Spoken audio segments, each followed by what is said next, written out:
Hello, everybody. My name is Myckelle Williams, and welcome to the XYZ Connection podcast.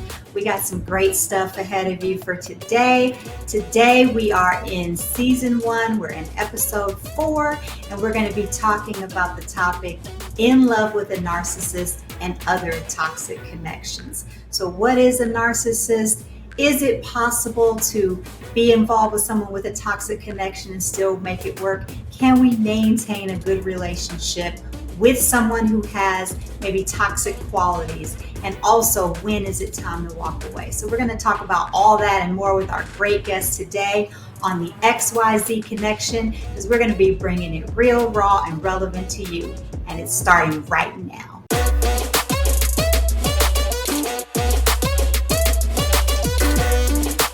You are now tuned into the XYZ Connection, redefining the generational gap, hosted by Myckelle Williams, bringing you critical conversations impacting generations. Join us for real, raw, and relevant dialogue from a multi-generational perspective. Let's connect in 5, 4, 3, 2, 1. Welcome. My name is Myckelle Williams, and I am the host. I'm really excited to have you here today. We're going to be talking today with some amazing guests about a great topic, and it's a topic that's really been interesting recently when we're talking about narcissists. A lot of people have been talking about narcissists online, like, I'm with a narcissist, I want to leave a narcissist, you are a narcissist. And so just kind of digging into that and figuring out what it is. And can we have successful relationships even though we're dealing with narcissists? So the title of this show is going to be called In Love with a Narcissist and Other Toxic Connections. I'm going to go ahead and introduce our guests and get started on that right now. So we have, of course, the XYZ Connection is all about bridging the communication gap between generations. We're going to gain insight into the collective viewpoints of Generation X, Y, and Z. And we're talking about a variety of topics. This season, which is our season 1, we're doing relationships. And so we're going to dig into raw, real, and relevant topics on relationships and get it from a multi-generational perspective. So the first person that we're going to talk to is going to be our Generation X. So, hey, Mr. Adrian, how are you doing? Hey, how you doing, Myckelle? Thanks for having me on the show. You are welcome. Thank you for joining us. I really appreciate it, Adrian. And just knowing that we're going to hear something from a great man. I've seen you online and you've been talking about some amazing things. But let me tell you about Adrian real quick. He is a 46-year-old husband and father of 5 and 2 grandsons. And he has a blended family, which is awesome because he's on his second and final marriage. Amen. He's Puerto Rican, and he also has Pacific Islander background. All right, and coming next, we have Sarah L. from the Y generation. Hey, Sarah, how are you doing? I'm good. Thank you for having me. Yay, thank you for being here. I really appreciate it too. That Y generation, boy, that's like where everybody is who's on social networks right now. That's and a little bit about Sarah, everybody. She is a founding professional school counselor in Nashville, Tennessee.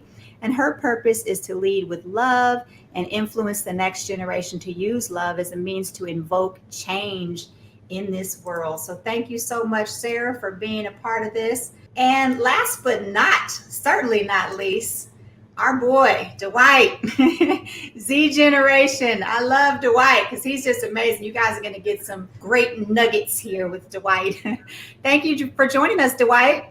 Absolutely. Glad to be here. Yay. And our a little bit about Dwight. He is an alum of the illustrious Tennessee State University with a bachelor's of science in architectural engineering. But Dwight prides himself on his devotion and faith in Jesus, his passions for art and poetry, as well as challenging norms on purpose in his writing. Awesome. Well, thank you, guys. So we got our 3 today, and we're going to get into it today because I got some great questions to ask you. I kind of want to know, what are narcissists? Is it possible? I mean, we've seen a lot of things in the media about celebrities, and to me, it's like we have the selfie generation. We have the generation of people who want to be seen, who want attention.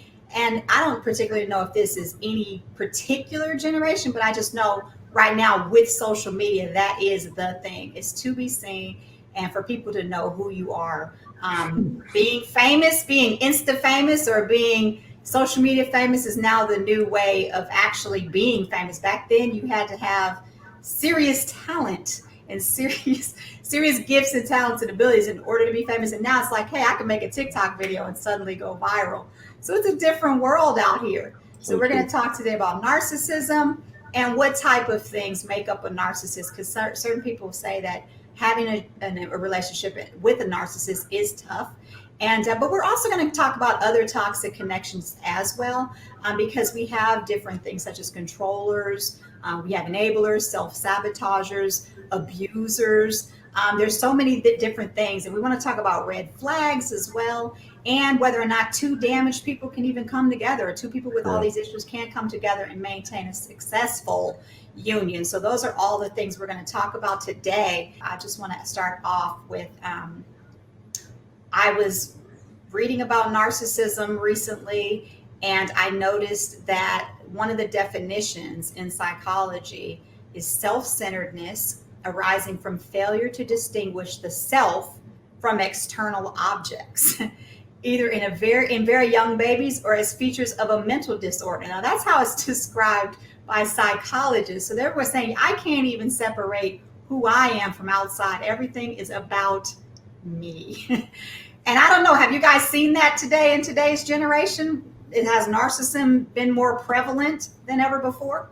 I feel like it has. I mean, especially with, like, to me, teenage girls, maybe even, women as well. But I'd say probably even more prevalent in teenage girls. And I know narcissism is statistically more prevalent in men, but I feel like maybe it's, I don't know, I haven't seen statistics on it, but maybe it's making a change, because you see a lot of teenage girls and, every 10 seconds, 30 seconds, taking pictures and posting them.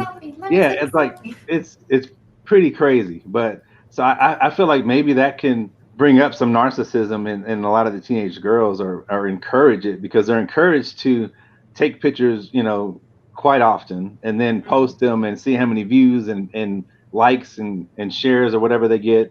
So I think that's probably not a great thing. Narcissism comes from a huge part of it is inputs from society and what society says is good and not good. So that makes sense with teenage girls thinking this is appropriate to be into themselves, right?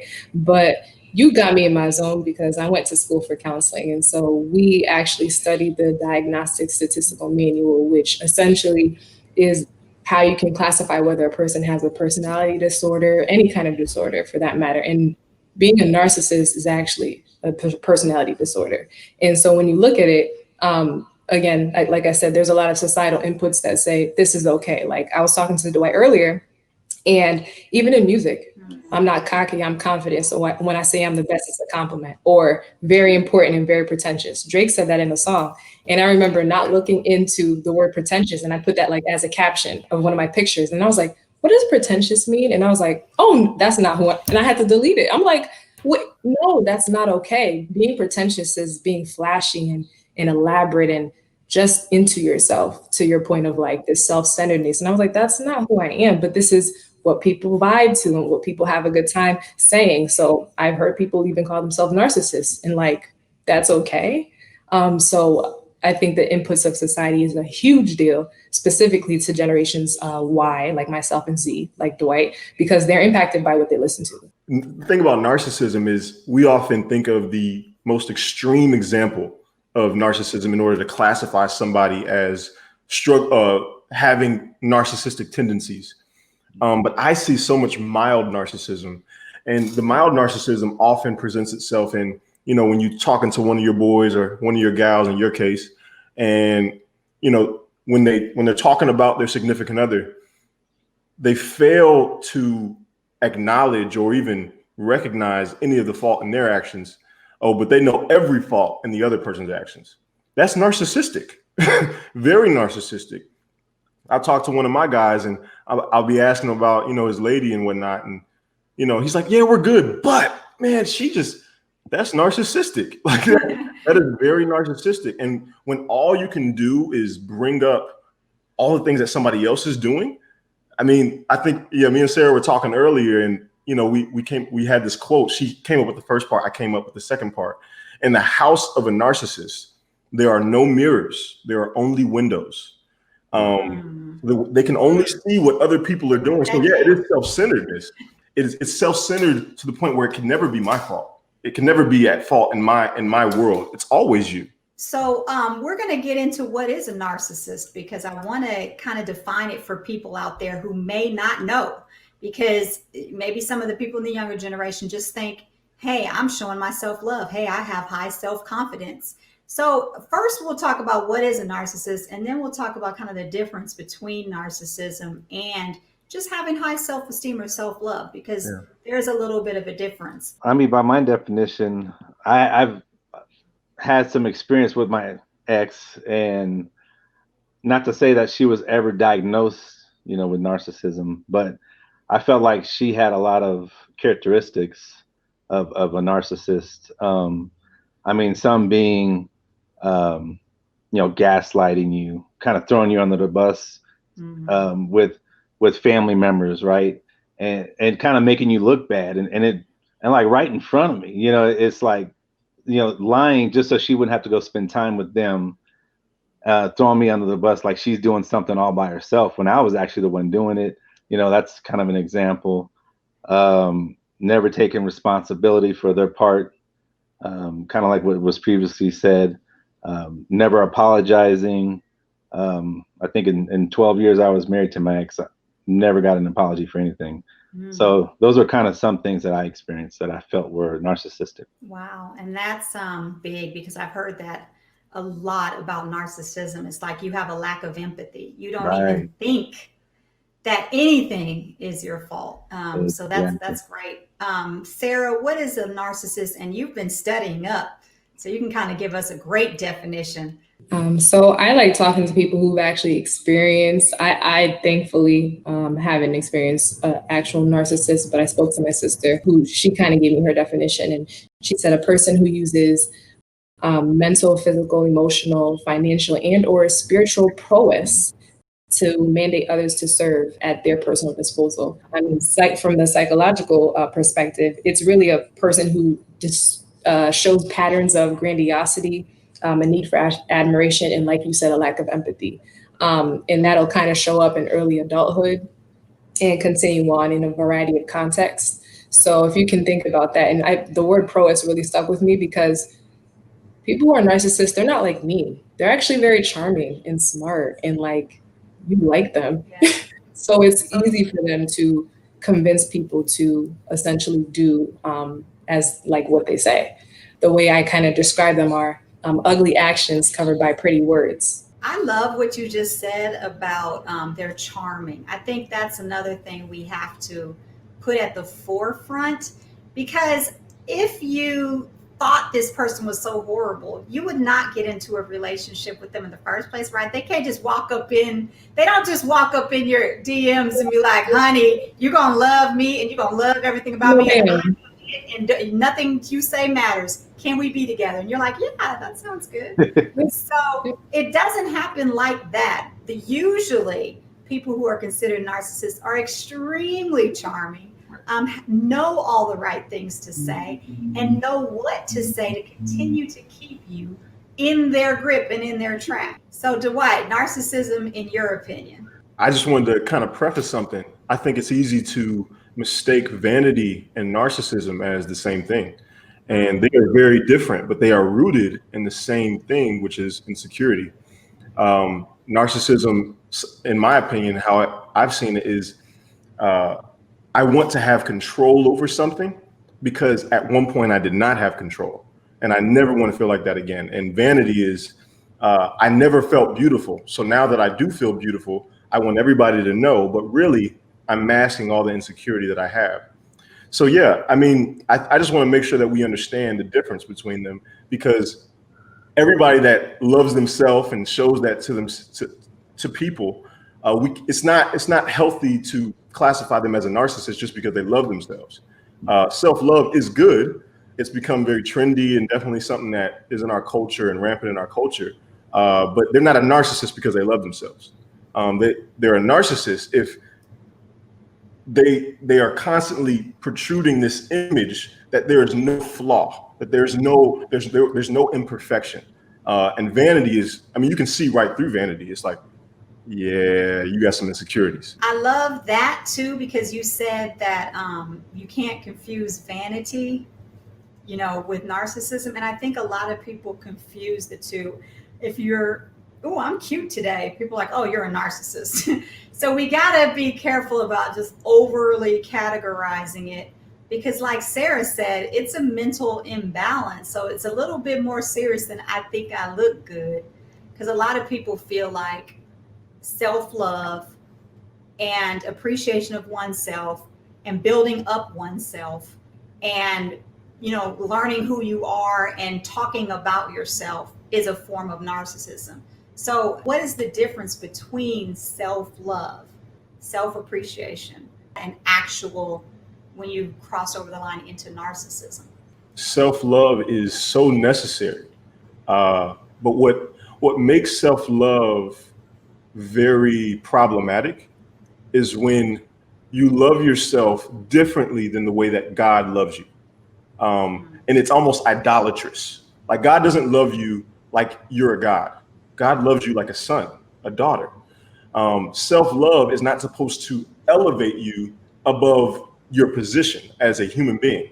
You're not more than what you are, and you're not less than what you are, but you are what you are. And so when we get to this idea of self-love, sometimes we overcompensate for how much we hate ourselves by loving ourselves and showing everybody else that we love ourselves. If I love myself, you'll know by the way that I live my life, not the posts that I post, not the words that I say about myself. I mean, you'll know by the way that I live my life. But in order to love yourself, I mean, this is scripture, this is biblical. You can't love yourself without loving God first. The way that you love God orchestrates how you love yourself. So there's a healthy balance there, is what you're saying, in loving yourself. Like, it's not an overly, I think I'm an amazing, but it's a kind of a realistic saying, hey, I have flaws, I have things, but I still want to continue to show myself this love. I think that's good. Adrian, I know you said that you married someone who was a narcissist, in your opinion. Can you tell us what some of the red flags were in that situation? I think kind of like how all you guys actually hinted on, these people are charming. They're, so it's not like they come in a relationship showing this flaw, right?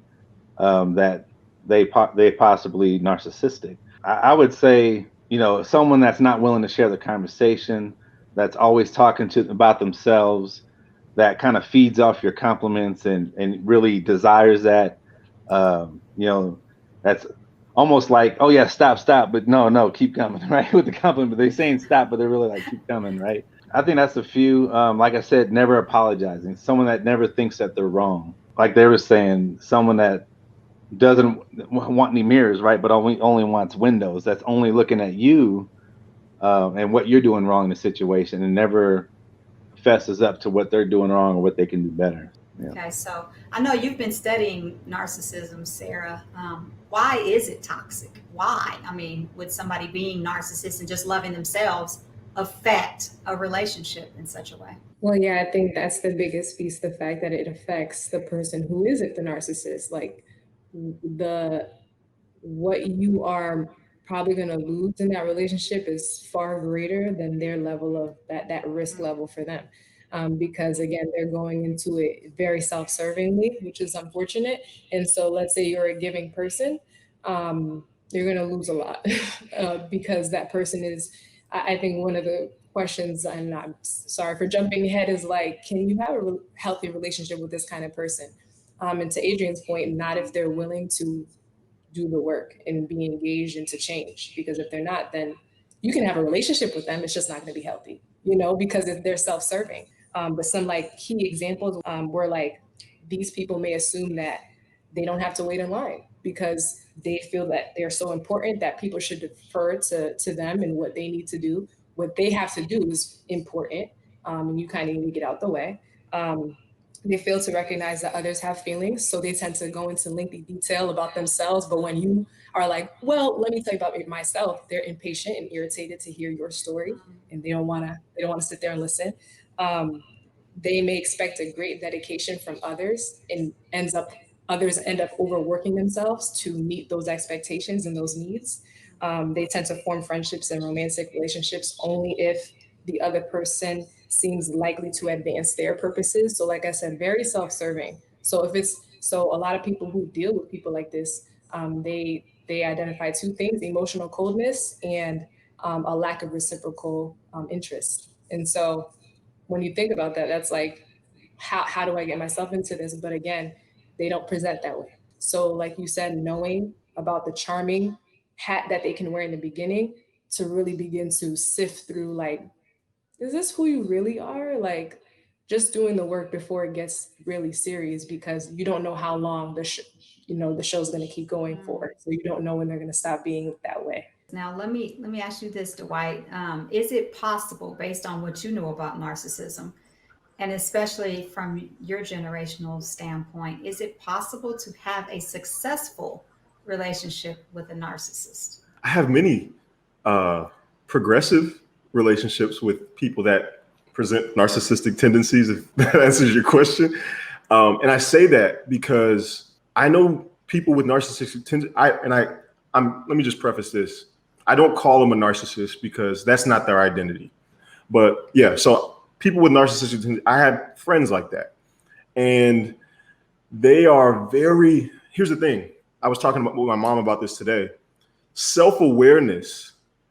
I know narcissists or people with narcissistic tendencies that are very self-aware.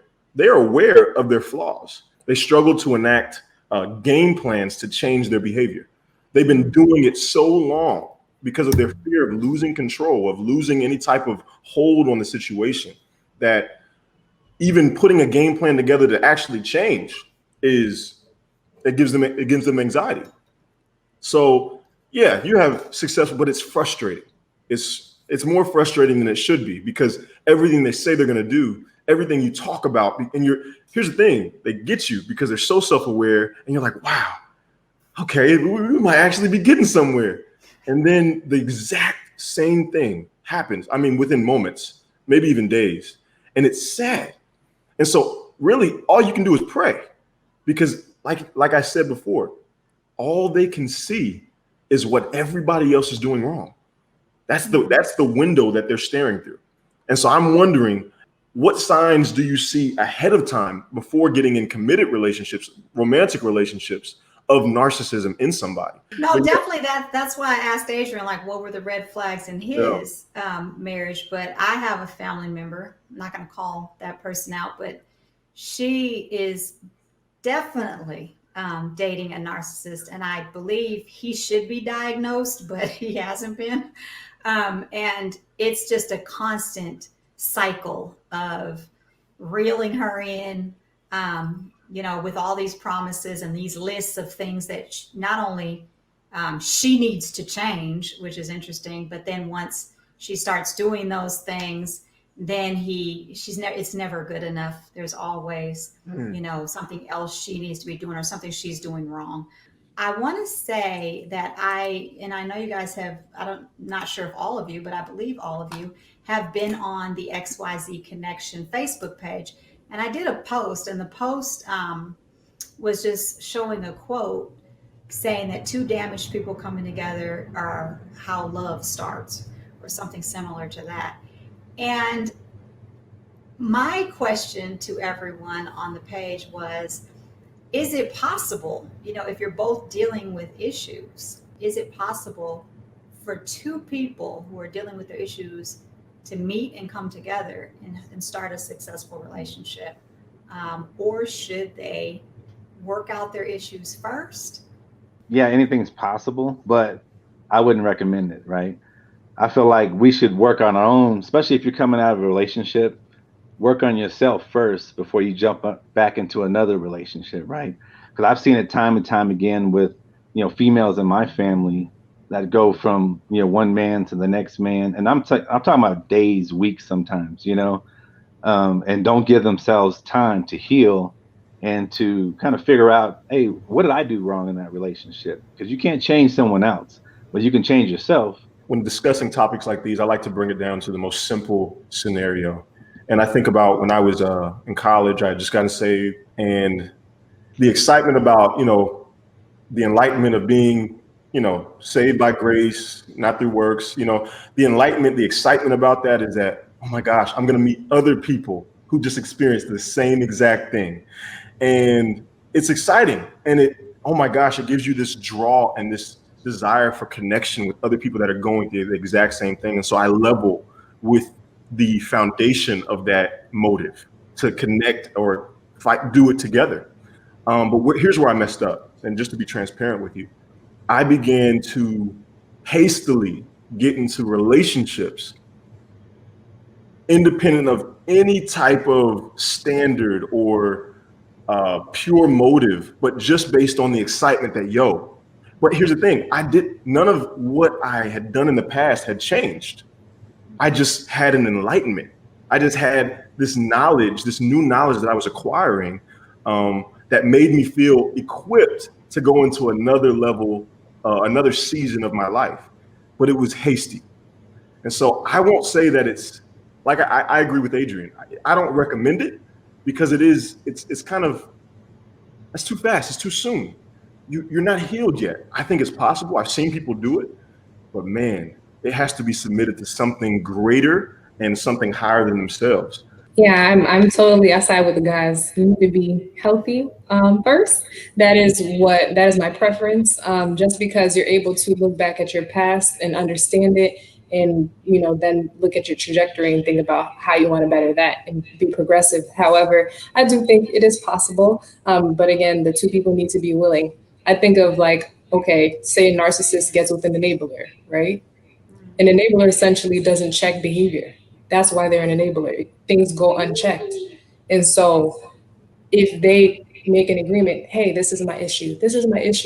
I'm going to check you on these things, then it can be progressive. Otherwise, we can't Dwight, thank you for your transparency. We're not going to be like, well, that person was fearfully and wonderfully made. I know that full well. And God made them just like this. No, just because this is the best relationship I ever had does not mean I'm not going to push you to be the best version of yourself. This is not good enough. We're going to go past that. Yes, you have these. I'm not a narcissist, but I don't have the best tendencies. I can be very, lackadaisical. And so I need someone to push me to be better. Just because I'm a good person, I can be better. And so I think that we compromise some things just because, again, we feel equipped to deal with this type of person. But, that's not always the best thing, and it can lead you to be in a bad situation. We get excited about something being better than what we had before, but I don't think we really understand how bad it was before if we're in that situation. So better could just be not horrible. I had a better relationship that I had before. My relationship before was literally with somebody who could not see fault, and I was with them and I was not leading as a man in that relationship. And it was just not honoring God in any way. So now the relationship that I was in, it's just not dishonoring God as bad. You know what I'm saying? So and that's not better. And so we just get excited about progress, and progress is good. Continue to do what you're doing. Don't get too excited, but don't be very excited and be very encouraged by the progress. Something that stood out is when she said someone that pushes you to be better, right? And to me, that's a huge difference between my past marriage and my current marriage. Like my wife now is totally opposite. She does call me to the carpet. She does, push me to be better as a husband, as a father, grandfather. So I can definitely say, yeah, someone who pushes you to be better. Yeah, that's a winner right there. Right? That is awesome. So let's say you're a young girl, young guy, just getting out in the dating scene. And there's some things you probably need to watch out for. What are some of the main big red flags, big signs that you may be about to date a narcissist or get involved with a narcissist? I would say, again, it comes from being able to check behavior, because I think you can reveal what a person truly is when you start to be like, that's not okay, right? Then their response you can make the judgment of, okay, that wasn't a normal response, right? Like when you check somebody who's a, narcissist behavior, like that's like, wait, hold on, no, I do all things right. So you can begin. So it's about checking behavior, and in a respectful way. You can say, why did you do that? You want to ask questions, and because of that charming aspect that we talked about, we're not checking even the littlest things. Like, okay, they were kind of dismissive in that moment, but like I do that sometimes too. No, like so dismissive, some controlling aspects in there.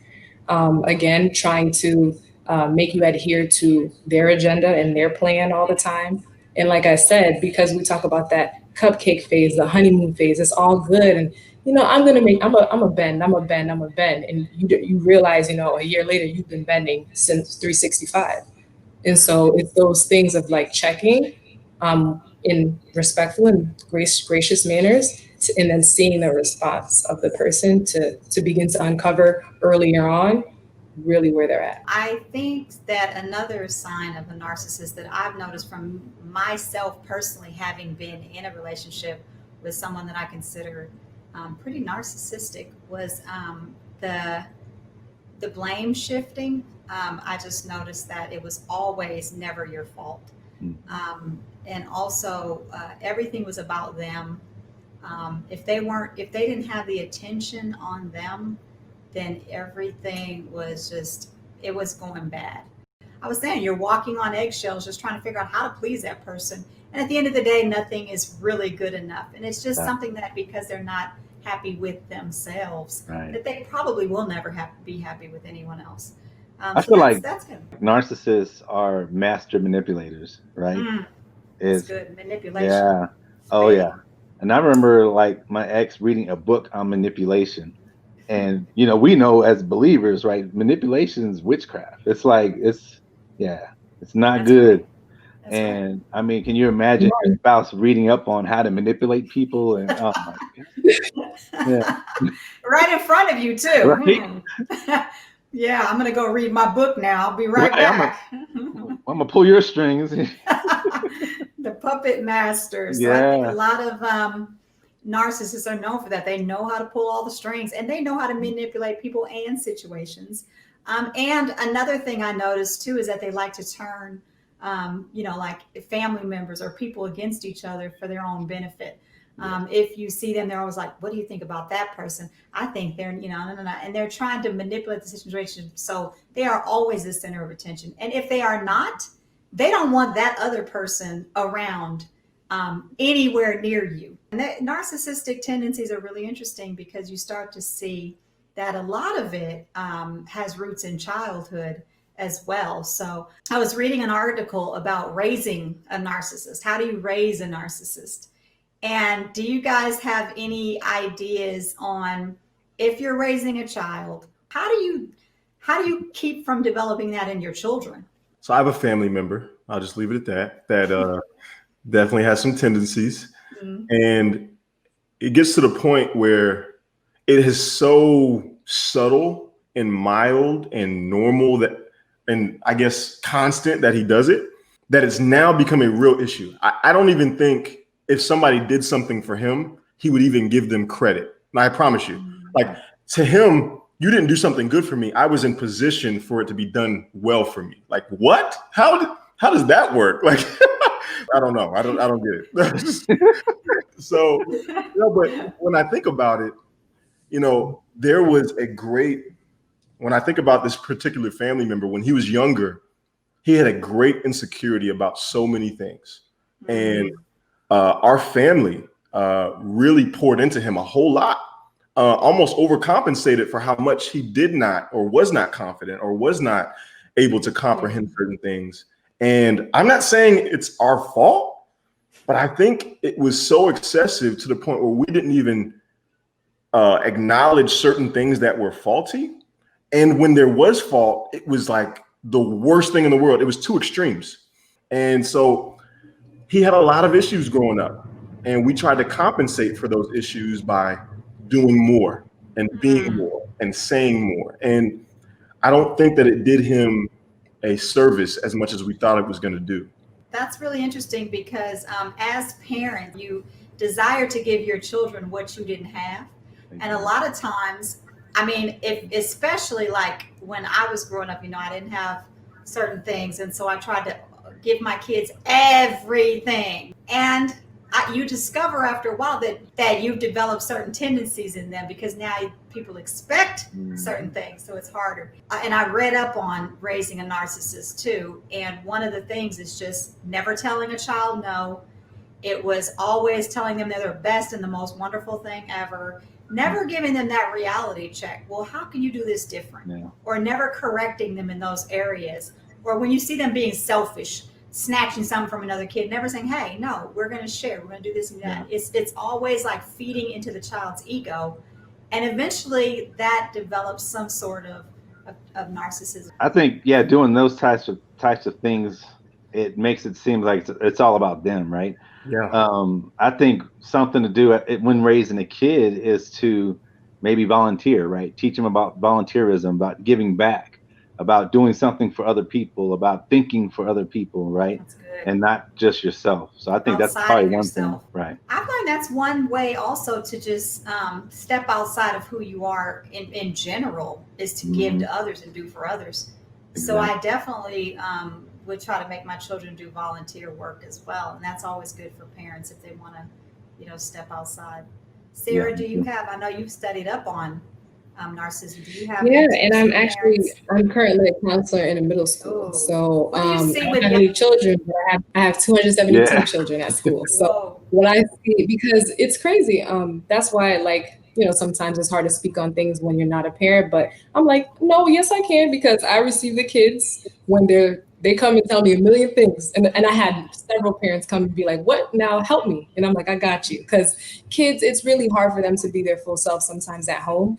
But what I see is that I just believe in everything in moderation. Like you hear that with food, like veggies, but it's real. Like everything in moderation. Tell them no, but when they deserve it, tell them yes. Everything in moderation, because a lot of parents try to give everything that to their children that they didn't have, right? Or if they had a bad experience in their childhood, it's like, I'm going to be completely opposite from my parents. But again, I think it's everything in moderation. Take a little bit of this and a little bit of that. But when we just go all in one direction, that is what's going to begin to mold them into something that can be a little bit dangerous and harmful going forward. I think so too.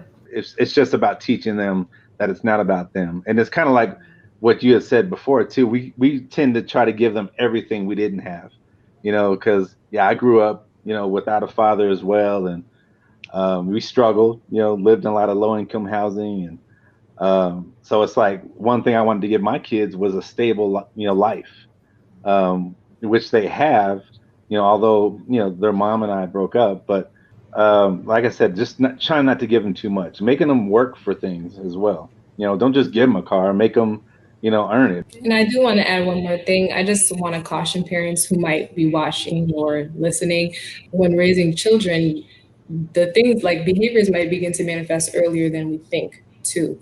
I think it's like, teenage years, and these are things that are expected. But I had students this year, I had to put 4 students on safety plans, which essentially are people they can talk to, coping skills that they can do during the day if they have thoughts of suicidal ideation, or some have shown self-harming, like in school, like actually cutting themselves in school. And some of that was real, and some of that was actually attention seeking. And that's disturbing. And so I had to have those conversations with parents about this. Genuinely, I can tell it was attention seeking behavior, or you should probably get some outside therapy and assistance in addition to what I'm already doing for your child. So just want parents to be aware of just to be cautious and be thinking about that as young as 10 years old. So that's as young as I'm counseling, and that is already manifesting at that age. Because in our generation, they didn't have so much social media, so we didn't see a lot of these things that we're seeing now. If they were going on, it was kept between you and your family. You didn't really out people with certain traits or certain things going on in their life. You just figured, hey, they're going through something right now. You didn't hear much about counseling or mental health counseling either.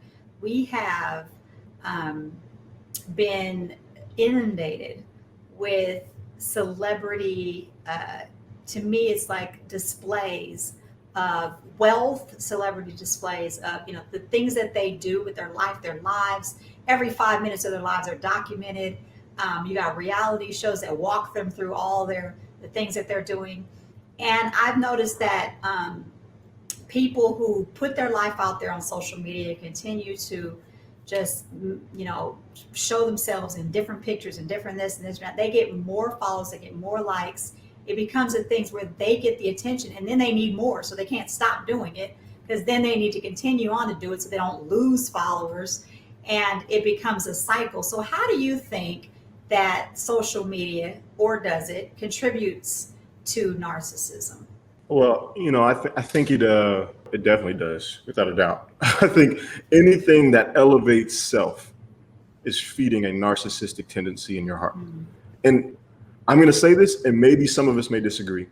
All of us have a tendency to be narcissistic. All of us. We all have shown it in some way, or will show it in some way based on circumstances, based on trauma, based on all these things.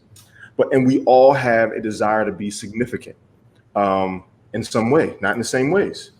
And so what social media is doing is it's communicating to you, oh my gosh, people care about what's going on in my life. I want more of it. And what it does, it actually never fulfills you. It only satisfies you in the moment. And at the same time, you're inevitably becoming more narcissistic, making things more about yourself, because you have now been conditioned to believe that everything that you do is necessary. The public never gets enough either. So no. If you've become, let's say you put out something and it went viral, or you got 10,000, 20,000 views. After that, the pressure is on to put out the next viral thing, right? Right. So when does it ever stop where you're like, okay, that was good. Now I'm going to go back to my normal life. You never get to that point where you're happy again with the 50 likes you might have gotten once you get 500 likes. Yeah. It's like, how do I maintain and keep this? Yeah. So then it becomes about you putting pressure on yourself to get attention. On the flip side, it's not a bad thing if you have something valuable to share with the world to continue to share that thing with the world. But here's where our foundations in Christ, our foundations in our faith have to really be at the forefront of our motive to do anything. Because if you're reposting for a like and a share and you're masking it with words saying, no, people need this. No. You need to share your gift because that's what your purpose is. You need to share what God gave you to share because that's what you were created to do. Because that's actually feeding a desire to be significant, not a desire to be in purpose. I was saying, even to take it a step further, like even beyond likes and shares, right, is if they're paid, right? Folks that are paid, so that even motivates them more. They're motivated by money to, how can I one up myself on the next episode or whatever it is, right? So that makes it difficult for young people because how do you ever get out of that cycle? I mean, once you've started, how do you go back to normal, or how do you go back to just being you again? And I think that's what happens with a lot of reality stars, because when reality TV first came out, it was kind of low key and everybody was doing, but once the first fight happened, then the next thing you had to have a fight every show. Yeah. And then your drama had to be better than the next show's drama. Right. And after a while, people, they, like I said, they lost their sense of empathy, of compassion. You feel like you could say whatever you want. And then you got young people out there feeling like they can talk to anybody. Have you seen on social media the way people talk to each other nowadays, especially in today's time? I think sometimes it gives people see from social media that they get the right to say whatever they want to say and do whatever they want to say without being checked. I think that's how we got Karens in this world. Exactly. Adrian, thank you for bringing up. That was the main thing I was thinking of. Like, I have friends who have drastically changed on social media due to now they get paid to post. So you're going to see bikinis, you're going to see girls turning around. They get paid for that. Like, this is their livelihood now. This is their income. So how do we reverse that? This is America. We capitalize on anything. So we're going to capitalize on bodies. We've been doing it since, 1600s. Yeah. Okay, come on. So let's just do it with women. Let's just do it with men. And I was thinking about, my sister said, Also, take into account that narcissism is not only a mental disorder, it's also spiritual. And the reason why it's spiritual is because a person who's narcissistic believes that it's everything revolves around them, but also everything is in their locus of control. So someone who believes that they cannot submit to anything higher than themselves, right? And so that requires a relinquishing of control and of power, in acknowledgement that they fall short, which they are not willing to do. That requires a dying to self that a narcissist is inherently resistant towards. So you talk about social media, you might as well call it self, because it's about you. Yeah. That's self media. That'll preach right there. It's almost as if the social media is normalizing narcissism and actually encouraging it, because you got to think, the more narcissistic you are, the more attention you get. The more attention you get, the more chance you have of advertisers or people to want to pay you or follow you. The more you're followed, then you become, this internet celebrity. And then once you become the celebrity, you can't go backwards. So it's a continual encouragement of narcissistic behavior. Yeah.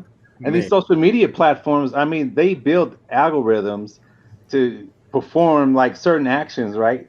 So that way, like, say, if a teenage girl posts a picture, she doesn't get any likes. And she's like, what's going on? Yeah, I'm not getting no likes. And next thing you know, she gets 50 likes all at once. And then, I'm going to post another picture. They do that purposely.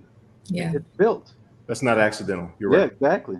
So how do we start developing that sense of affirmation in ourselves and not needing it from others? I'll just start off with this quote that God put on my heart about 2 years ago. People can only affirm what God has confirmed about us.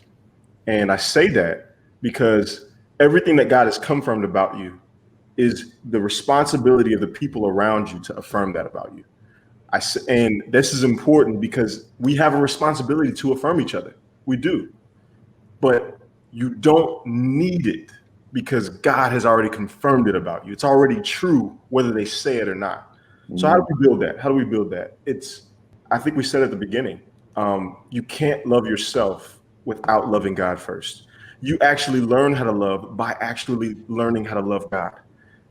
That's the only way you can love in the right way, not in the worldly way. Like, I'm just going to do a whole bunch of things for you and expect, benefits and blessings coming my way. No. I'm going to love expecting nothing in return.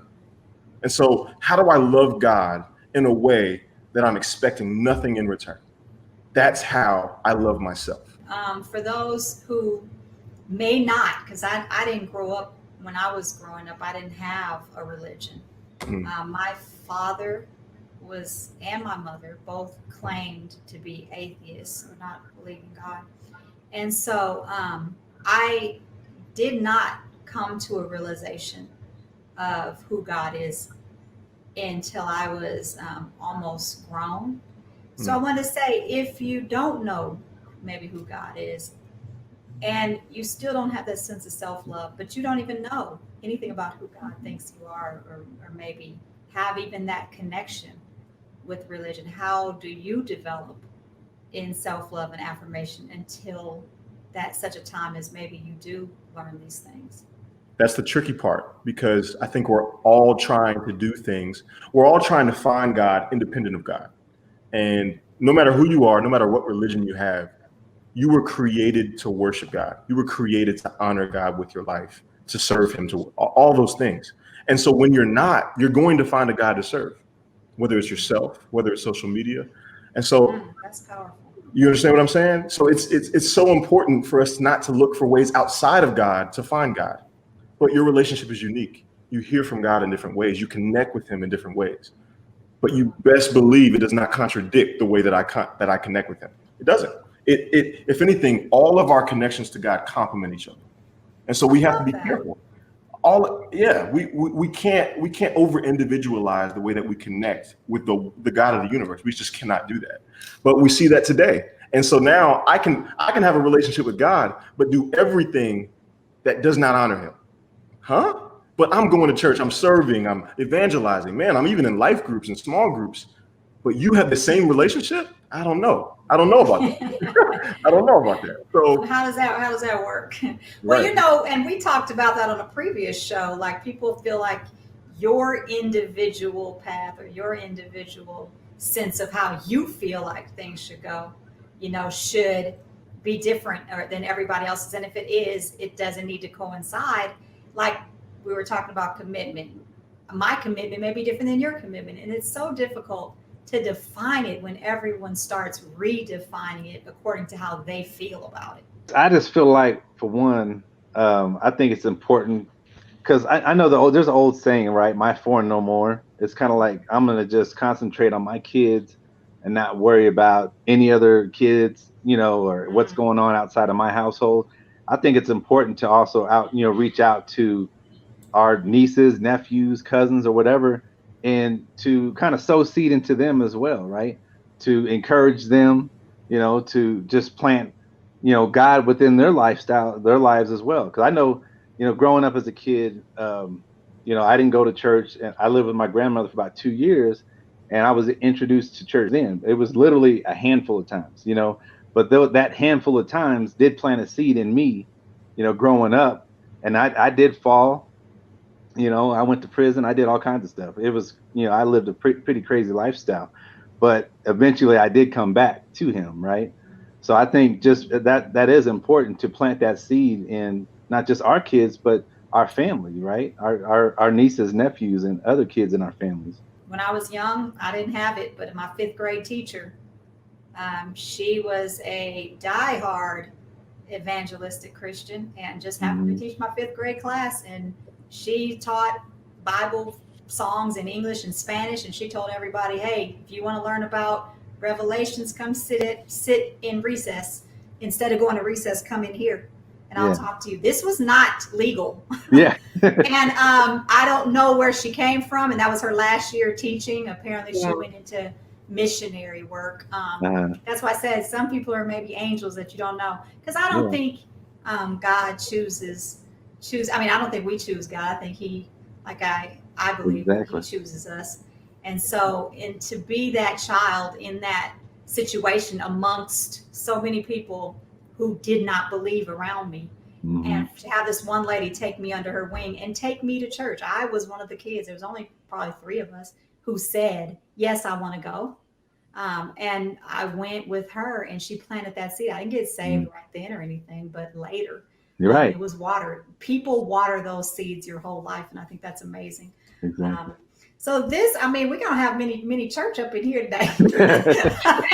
If anybody now decides they want God in their heart, let's come forward. You literally said it, but it's about being inquisitive. Like you were interested. Like, what is that about? And it's about asking. So that's a practical thing for somebody who has maybe been raised in a house with no faith or is atheist. That's what you can do. Be inquisitive, ask questions. Everybody's asking existential questions. Why am I here? What is my purpose? Everybody asks that. It doesn't matter if you have a faith or no faith at all.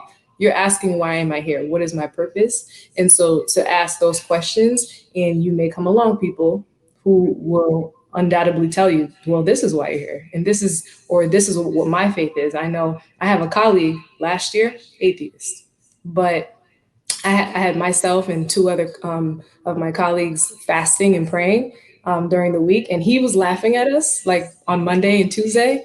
By Friday, he was like, yeah, like I respect that.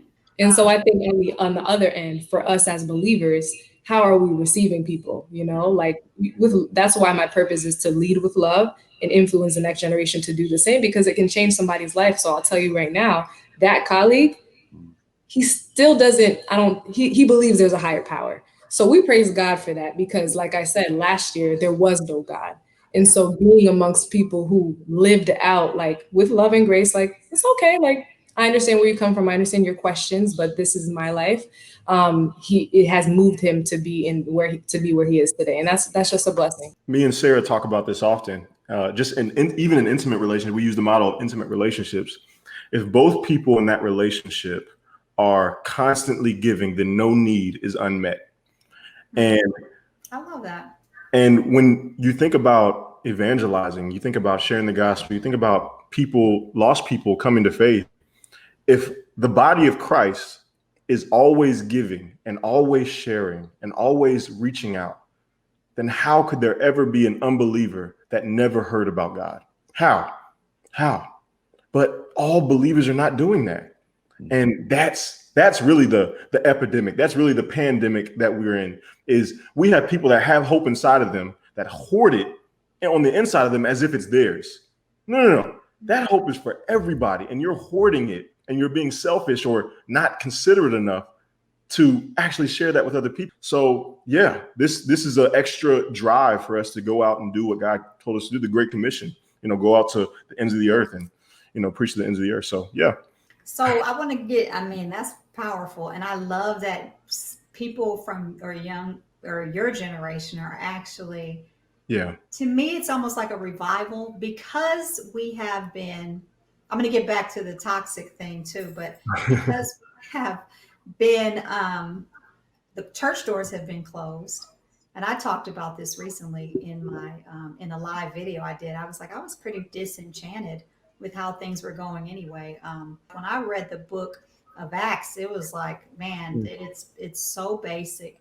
It's so loving. It's so communal. It's so non-judgmental.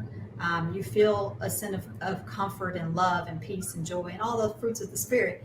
And I just hadn't seen that. So I got, the pandemic and things closing down have not been a horrifying thing for me, because I feel like it's causing some people to reevaluate some things. And even with God turning around and saying, how can I, if I can't go into a building, which some people depended on as part of their spiritual, foundation, if I can't go into a building, what can I do in order to keep that flow going, or to keep that drive, in order to continuously minister and continuously make a difference? And guess what? The answer started being, like you said, go out, share. I started a group called Koinonia, and we go to a park and sit there and eat and fellowship and talk and preach and teach and love on each other. So it's like you can find creative ways to still stay connected, and don't allow this situation in this world to keep you from doing the best you can to continue to grow. Back to the toxic part too. I don't know what's wrong with you. We had a mini Bible study break, everybody. So that's just you, okay? But that was awesome. I love it, because I want this to flow in the direction that it needs to flow, because maybe somebody needed to hear that, who was tuning in. They probably, were in a place that they were wondering what the missing piece was, and maybe this will help them, even in their relationship. So toxic. I had someone on the page say, toxic is a trendy thing now. Just saying you're toxic. Not even talking about just narcissism, but toxic. Every time somebody's mad at somebody now, they want to say I'm toxic. Or every time they feel like I don't do things the way they want to do it, I'm toxic. Or, if somebody don't like a relationship, or somebody got mad at somebody, that it was toxic. Yeah. So is toxic becoming a trend? And what is real toxicity, and what are some of the forms of toxic relationships? I mean, me and Dwight joke around. Can I tell him? So we joke around, we fake play toxic, like, oh, who's calling your phone? But it's really nothing. It's a joke between us, but that's real. Like, people really do that. So being toxic is lack of trust, like controlling, all those things. It is trendy. Like, guys like a girl with a little spice is what they call it. Or she got to be a little crazy. Okay. And then when you get her, now you stress, and vice versa. So like, let's not do that. Or, I want him to tell me what to do. And then it becomes, a domestic violence situation. Let's be honest. So it's crazy. It's scary. I don't know where chivalry's gone. Don't even forget about that. But yeah, toxic is definitely a trend. I think we don't have a very singular view of what toxic behavior is. And we're just classifying anything that opposes our preference as something toxic. And that's not true. You can prefer things that are very toxic, and anything that opposes that is actually truth and good and pure. And it's just toxic to you. But here's the thing. Toxic behaviors are, they root in trauma. And trauma is actually more mild than it is extreme. Like, you can experience trauma, day-to-day trauma. And it just affects how you think about things. It affects how you treat people, how you receive people. And we just can't see it for what it is and expect it for what it is. Our standards even lessen because of trauma and the fact that we throw around that word toxic. So it's just interesting to talk about this, because toxic behavior, like Sarah was alluding to, it's shown in the mild behaviors that we have today. There are a lot of toxic things out there, but to just throw around the word toxic because it doesn't appease your preferences, well, that's wrong. Like, we need to have a very singular view about what toxic is so that we're not confusing people who really don't know. I mean, I think for sure people are throwing the word toxic around, and maybe it's to manipulate people too.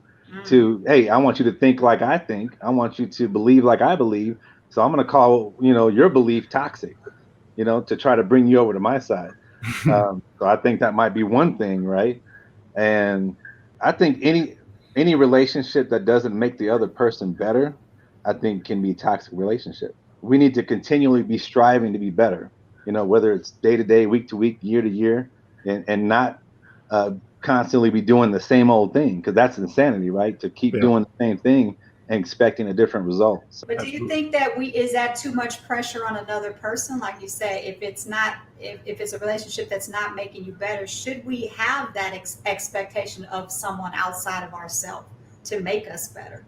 I think you should. If you love me and you're my spouse, you should push me to be better, and not just be quiet and just accept how I am, even though you find fault in it. You should be helping me to be a better person too, and vice versa. I do believe it is contextual. In a marriage, if somebody's presenting some toxic behaviors, no, you can't just leave them. Like, that's not right. Like, we talk about commitment. Like, it's a commitment. And here's the thing: people can exhibit toxic behaviors in relationships, but in the context of marriage, their mess is your mess. And it is your responsibility to at least help them and present some true effort to help them get through that. It's not your fault that it's their mess, but it is now a oneness. There's a oneness there. And so I know people who, when we talk about narcissism earlier, it's 60% her fault, it's 40% mine. What? No, it's 50-50, yo. Like, even if it really was her, y'all share the same exact amount of blame.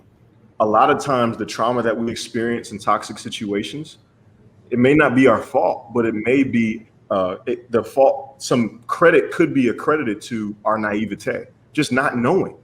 So that's a bold statement, because it sounds like victim blaming. It's not victim blaming. It's just it's acknowledging that, yo, you might have enabled or might have affirmed some toxic behaviors early on, didn't even know it.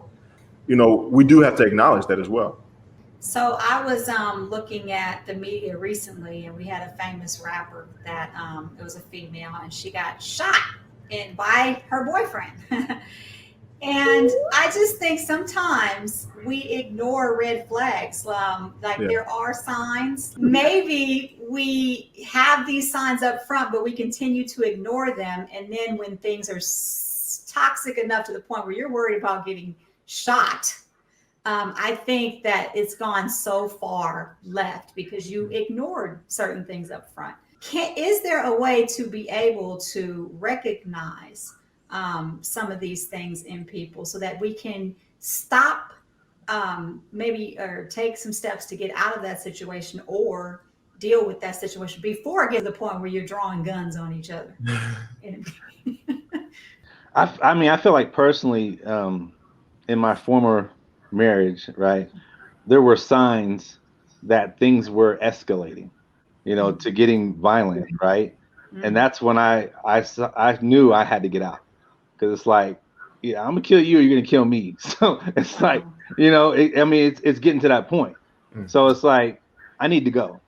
It's like, this isn't, especially after so many years of trying to work it out, and someone saying they're going to change and they don't, and just giving you lip service.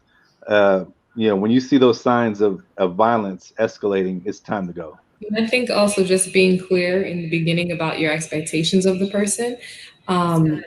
It's about having the right conversations in the beginning. Like people think, even me, at some point, I'm like, why are you talking to me about that? That's too soon. Like, we don't need to talk about that. Yes, we do, because I'm not about to date you for 2 years only to find out that you don't want to have any kids. And this has happened to people that I know. He doesn't want to have kids. Sis, you've been dating him for 2 years. I'm confused. You never had the right conversations. And so Right. talking about your expectations in the beginning so that the person, they can make a run for it or you can make a run for it. Give me an option. Give me the option to leave. Let me know what you are willing or not willing to do. Because when you lay them on the table, then they can say, check, I got that. Nah, I can't do those. Oh, well, those are non-negotiables for me. So this is probably not going to work. That's what I love about, the Y and Z generation, right? How, you want to talk about things, you want to bring things up. Like in our generation, everything's like under the carpet. Like that. Yeah, it's like, we were brought up, you shut up, you don't say nothing, you come, only adults talk. Speak when spoken to, child. Right, exactly. Go play. So it's awesome that your generations are the opposite, to where you do speak about things, you do, talk about what you want to do, what you want in your spouse or your kids. So I think that's great. It's no secret. I mean, me and Sarah, that's definitely my girlfriend. We're not brother and sister. We are definitely dating.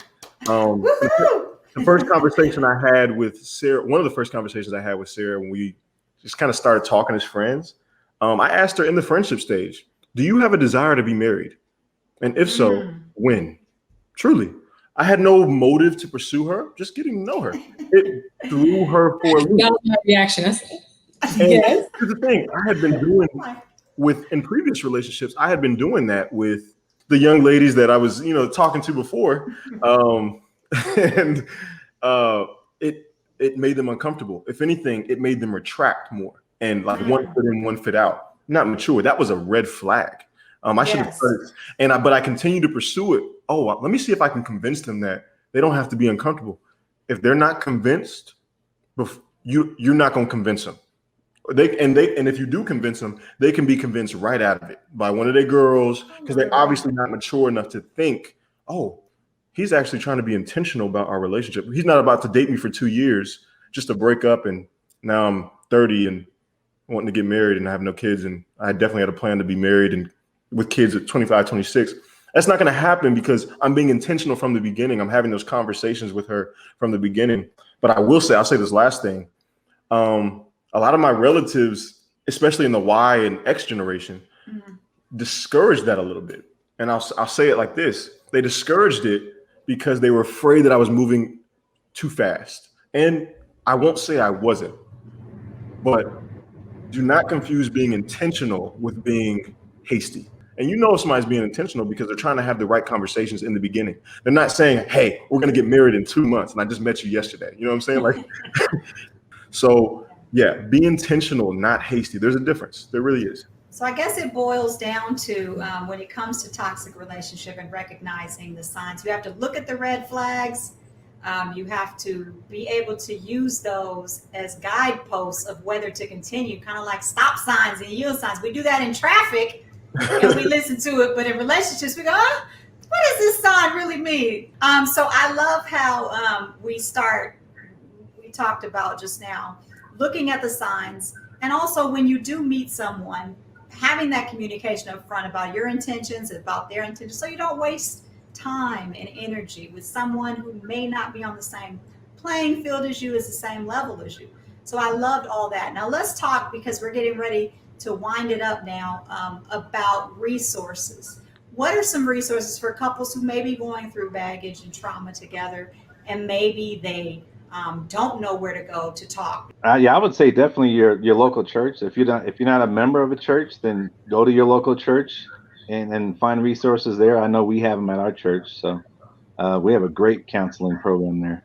I would say, what if you're dealing with abuse or some sort of physical or emotional or abuse? Every state and city essentially has domestic violence, like hotlines and things that you can call. I know I come from, my parents are divorced now, but there was some domestic violence there. And I think another main thing is having community. Like, so if it's your church, seeing someone, but telling people, even friends, I know who were in toxic situations, had toxic connections. They were never with other people. It was always happening in isolation. They were, at this hotel party, or but they were alone. And I'm like, that's a crazy thing to happen. And nobody else knew about it because it only happened between the two of them. So I can't even be a witness. So I remember one of my really good friends, I had her call, she would call me and just leave the phone somewhere hiding in the room so I can hear what they're saying. Obviously, I need to hear, because I was beginning to break down that wall that she had, those scales over her eyes about like, no, you need to call me because I need to hear what this, and it was toxic. It was very dangerous. And you have to start to let people in and invite them into those types of situations, because typically that's when it's happening when nobody knows either. And let me just say that, any kind of abuse, whether it's verbal or physical, is not okay. So if you're in that type of relationship, you need to go. Okay. When should you decide that it's time to get out? When is that time that that's your cue, that you know what, this probably isn't the best situation? I think it's kind of like what I said earlier. It's just when you feel that violence escalating, it's time to go. Especially if you've both sought treatment and counselor or someone to talk to, and even past that, the violence is continuing to escalate, or the arguments or whatever, and it's kind of escalating towards violence. I think it's time to go. I would say definitely, if the narcissist is not, or the person, self-sabotage or enabler is not willing to get help, like they don't want to change, that's number one. And then on the other side, if you're realizing that it's causing mental, emotional, physical, financial harm to you, then it's time to go, because all of those things can essentially happen in a toxic connection. And if you're losing and the risk for you is far more higher, and it's that balance, it's not equal, you gotta go. Yeah, I agree. I wanted to kind of bring light to maybe something more common. I think abusive cases, especially physically and verbal abusive cases, are definitely very common. But even for the people who are not in verbally abusive or physically abusive cases or situations, the way I knew it needed to end, when the last toxic connection that I was in, which was thank God it was the only toxic connection I was in, was when I realized that I had to convince them that I was enough, that I was worth more than how they were treating me. And I had to continuously convince them over and over again. And that's draining. And that's toxic. So I know a lot of people who go through that, and that's not normally considered a toxic or abusive case. I'm not trying to take away from those physically. I don't want to make it seem like that, but I do want to. That's abusive. That's abusive. Mental abuse is a big thing, because if you think about it, and I say that, how they say sticks and stones. I think that you can suffer from something that happened as a child, and this is how deep words and certain things hurt, is that someone can say something to you when you're young or little that can still impact you to this day. It sure can. It still hurts exactly the same way as if they just said it. That's big. It's huge. And especially, and I don't know if you guys study the 5 love languages, but if you're a person who words of affirmation is your love language, such as myself, then words hurt you worse than the average person. They feed you more, but they hurt worse when negative words are used towards you. So we just got to watch how to love each other. We got to watch how to take care of one another. Absolutely. And treat each other with the same love, like Dwight said, the same love that God loves us with, and also loving each other that way. I love you guys. I love you guys. Thank you so much for being here today. If anybody wants to reach out to you, you guys have any social media information? Does anyone have a blog they want to talk about or anything? If anyone wants to kind of follow up with you, or who you are, or how to reach you, can you guys give that information real quick? Absolutely. You can follow me on Instagram at Avowed for Life. It's AVWD, the number 4 LFE. I post a lot of different quotes and just different perspectives on different situations. You can also tune into my blog, avowedforlife.org. There's definitely some posts on relationships and toxic connections and just different topics that are really very relevant. Obviously, you can follow me on or friend me on Instagram. My personal page is Horsento, HORSENTO. You can find me on Twitter or Instagram at Sasa LaFleur. That is SASALAFLEUR. And I also have a blog. It's www.sweetsarindipity.blog. I say you can catch me in the XYZ Connection conversation on Facebook. There it is. Yes. Yes, because that's the thing. I need you all to plug back to my show because this is all about me. No, It is. I want everybody to stay tuned next week for Let Go, Let God, where we discuss also just how to finally get out of these situations that we just discussed today and what actions and steps to take to kind of put this stuff behind us and move forward in the life that we really need to be living. And so thank you, Adrian, Sarah. Thank you, Dwight. This was a great conversation. I really appreciate all you, and you had valuable input. We're all so happy that you came today. And I look forward to seeing great things from all of you. Yes, thanks for having us. Thank you. Thank you. You guys have a great rest of your night. Thank you for listening. Let's bridge the gap. Click, comment, share, subscribe. Visit our website on www.thexyzconnection.com. Join our Facebook page at facebook.com/groups/the XYZ Connection. Stay tuned for next week's episode of the XYZ Connection. Critical conversations impacting generations. Wow, everybody. I mean, that was an amazing episode. Did you like that? I mean, I just felt so enlightened. I learned so much tonight. I want to thank Dwight, Sarah, and Adrian for their words and their input and all of the wisdom that they imparted. I love how these different generations are getting together and just being able to open up to one another. I love that we talked about toxic relationships today because so many people are in them and they don't know how to get out, and they don't know what to do, and they don't know how to recognize the signs. So I think that this really shed a lot of light on that issue. The connection, I think we all agree that social media has a lot to do. No matter which generation we were in, we said, hey, social media has a lot to do with whether or not narcissistic tendencies are being portrayed. It has a lot to do with how we raise our children. It has a lot to do with how we view ourselves. And I think everybody agreed with that. What is toxic and what isn't could be a matter of debate for some people.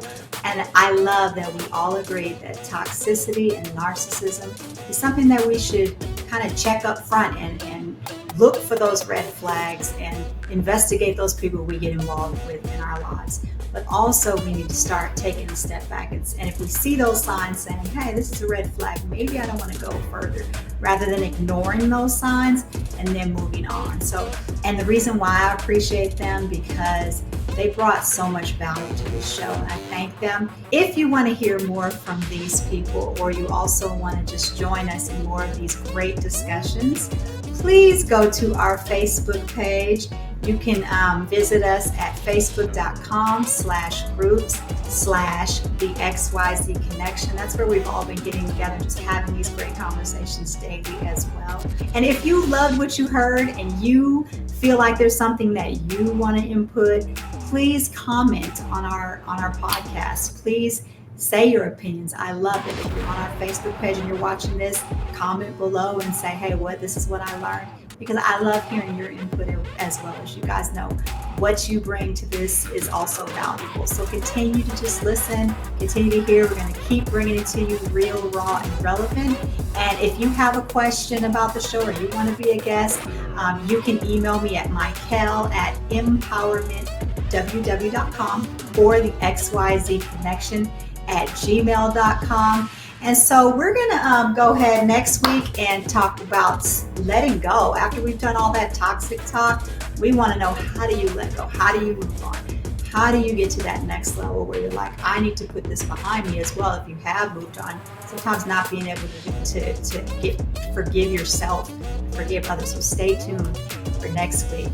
And as for me, I'm going to go have a great night, rest of my night, and I want you to do the same. So get on our Facebook page group, join us, and let's talk about it some more. But until then, have a great night.